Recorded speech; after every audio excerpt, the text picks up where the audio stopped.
We're doing it again. Israel's an apartheid state. You hear it all the time out of Hollywood. We're going to prove it wrong with a video again.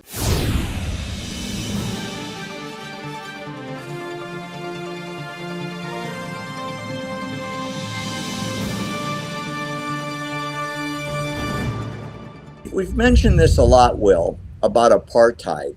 And I keep bringing it up because it keeps being a talking point from the crazy people like Susan Sarandon, who demonstrates to support Hamas because Israel's an apartheid state. For the 9th time, apartheid refers to the implementation and maintenance of a system of legalized racial segregation where one racial group is deprived of their political and civil rights. It's a crime against humanity. There's been one state that the whole world united against, South Africa, where black people of the tribes in South Africa literally were second, third, and fourth class citizens. The idea that still are in some cases. What's that? I was saying still are in some cases. Yeah. Check this out. If you want to see what an apartheid state looks like, look at this video. A Muslim woman and a Jewish female soldier get on a train. No, this is not the start of a joke or anything like that. Look at the video I took today at Agana station in Tel Aviv.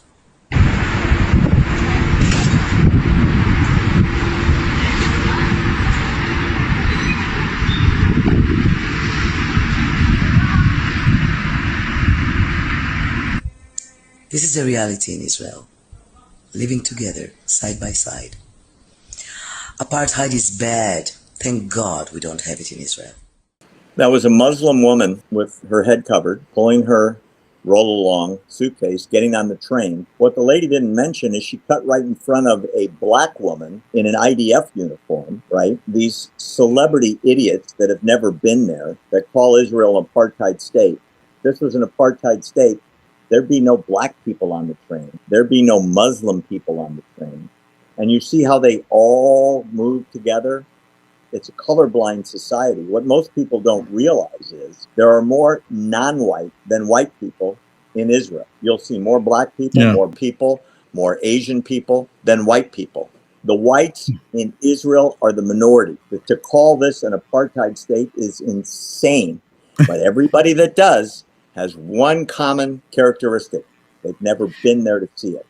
Yeah, you know what, Barry, it's part of the propaganda machine that they constantly push onto all news media outlets, all on social media, trying to create it and try to paint this image that it's Israel that's bad. Now, let's be clear about something. There's liberals that are in Israel. Okay, I think we've already established this. And there's liberalism is not good anywhere.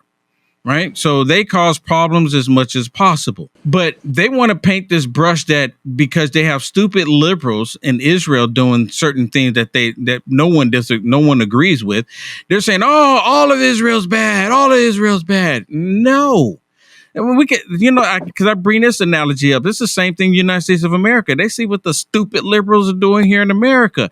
You can't say that all America is bad. All America is bad. No, it is a problem because they want to create racism. They want to create division. They love the idea of being able to hate someone just because of their beliefs, their beliefs, their religion, their sexuality, their color, whatever it is.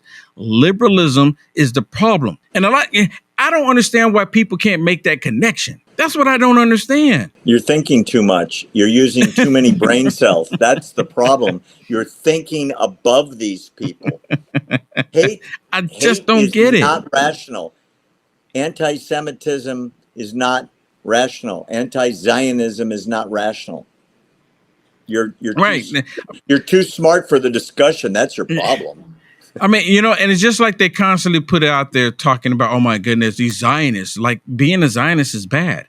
It's not. I mean, it's in the Bible. Zion is Jerusalem. The return to Zion is the return to Jerusalem where the Jews have been for 5,000 years. And and that's my point. It's like the propaganda machine. They push this propaganda like, oh my goodness, Zionist is bad.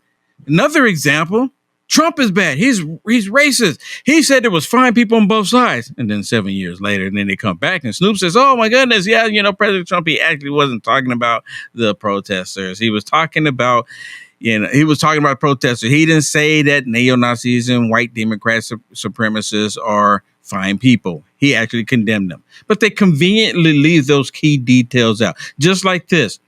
There's nothing wrong with being a Zionist. That fact check took 6 or 7 years to come out. 7 years. And it was the very left-wing progressive Snopes Yep. that finally admitted it. Why did they admit it days before the debate, Barry? I don't know. Right? Because that doesn't help Joe Biden. Actually, that goes against Joe Biden. President Trump can go in and say, even your Snoops called that a lie. Would you care to apologize?